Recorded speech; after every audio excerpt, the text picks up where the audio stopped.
Hey guys, only a few days ago, Google came out with Gemma 3, the model that is apparently competing with DeepSeek and QVQ. And we can see that on Hugging Face, it is one of the most popular models. And predictably, it should be cheaper to run, but we got data about that too. But that is not all, because there's a 12 billion, a 4 billion, and also a 1 billion version of it. But first of all, we can see that the biggest one, the 27 billion version, is mostly competing with DeepSeek. But a very interesting metric they have here is that how many NVIDIA H100 GPUs would you need to run it? Is that, yeah, that's a lot of dots right there. So that's 32 GPUs. And you can run this with only one. In fact, the 27 billion model should be able to run on a high-end consumer-grade GPU. But that is not all, because we can see that their biggest model is scoring well. Again, they are kind of claiming that it's close to DeepSeek, but their smaller models are pretty damn close, especially this 12 billion param model.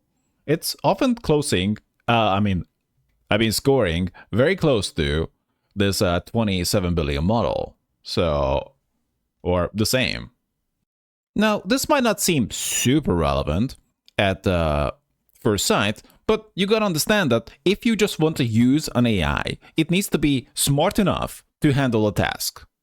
And trying to use a bigger model might not make sense because it might be just slower and costlier.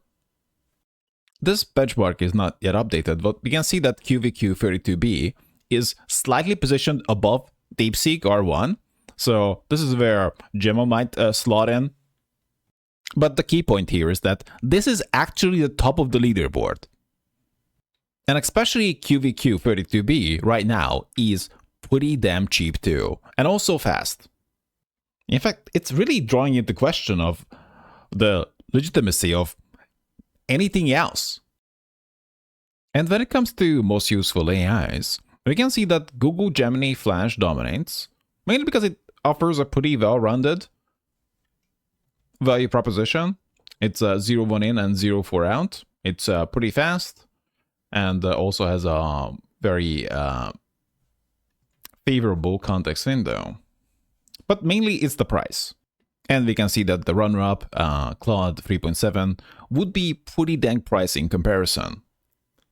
And keep in mind the very same model that actually loses to QVQ32B. So I do expect to see Claude's popularity drop.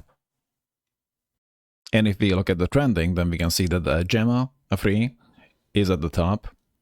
And QVQ is also seeing some use. You gotta keep in mind that it does take some time for the market to be informed and adjust.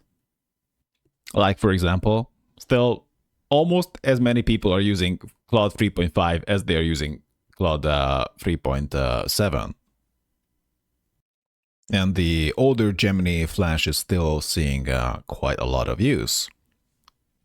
Price-wise, there aren't that many players in the game, but this is kind of a rough estimate of how you can place an AI. Of course, if you want to self-host that, then it's going to be even cheaper. But it's currently offered for 0-1 in and 0-2 out. So essentially, closer to half the price of Gemini 2 Flash.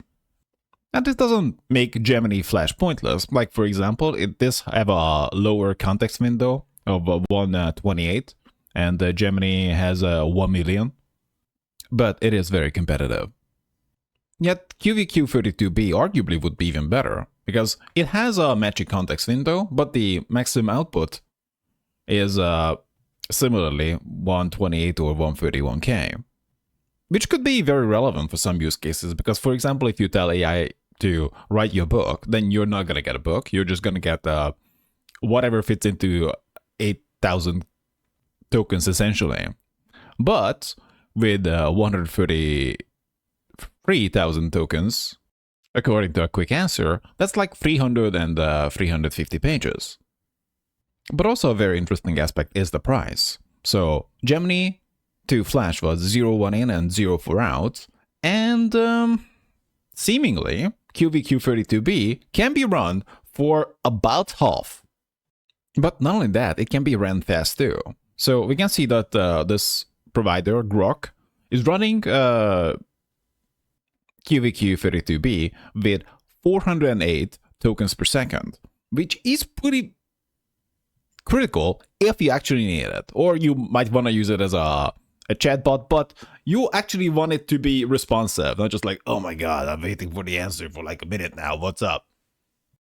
So we can see that speed-wise and price-wise and intelligence-wise, it is a big winner.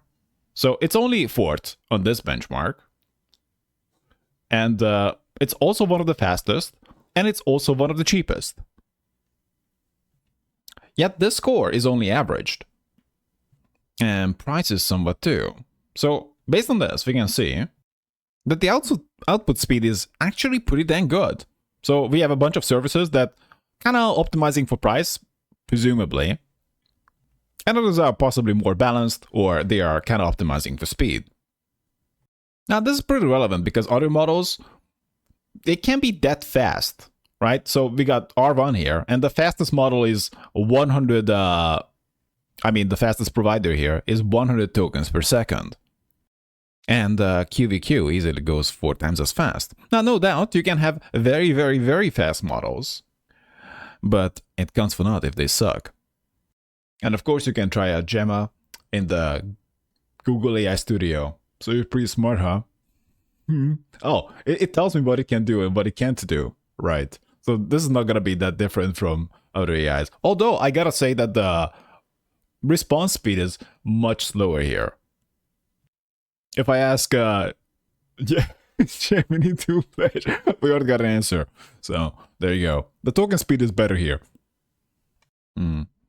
And system rec-wise, you can definitely run the Gemma model, just as you can run the QVQ32B on a high-end consumer GPU like 3090 and 4080. But arguably the 12V model is more consumer grade. And if you have a GPU at all, then 4B almost certainly works. It's interesting that it's mentioning that even without a dedicated GPU, especially when quantized. Yeah, but that might be slow though. But the important part here is not that you can possibly self-host it, although it might be nice, but how much the providers possibly would charge you for it. It's interesting that the AI game very quickly went from, oh my god, it's gonna cost like $20,000 per month, to you probably more concerned with the electricity cost.